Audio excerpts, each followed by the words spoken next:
2026-yil 25-yanvar sanasiga bitta mashinamiz Andijon viloyatiga chiqib ketyapti. Turetskiy Fabian firmasini 20 kilovatlik kotelni chiqib ketyapti. O'zimiz ishlab chiqargan Nijniy Goreniyalik kotelimiz dastavka qilingani chiqib ketyapti. Ikkinchi mashinamiz ham xudo xolasa Namangan viloyati Chust, Pop, To'raqo'rg'on tumanlariga chiqib ketyapti. Tepadan yonuvchi atrof utoplenniy ko'mirli kotellarimiz.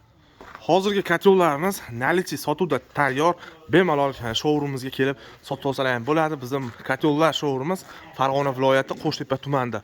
Xolasalar ham o'zimiz ishlab chiqargan, xolasalar ham Turetskiy, xolasalar ham rossiyskiy. Hamma kotellarimizni modellaridan hozir skladimizda tayyor turibdi.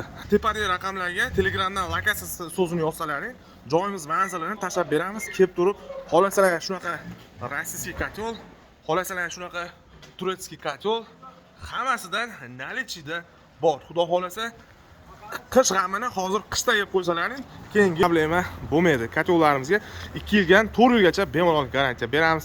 Videoga like bosib, ko'mli kotel o'qtalgan tanishlarga videoni jo'natib qo'yamiz. Qaysi kotelning narxi qiziq kommentariyaga yozsalaring, xudo xolasa javob berishga harakat qilamiz.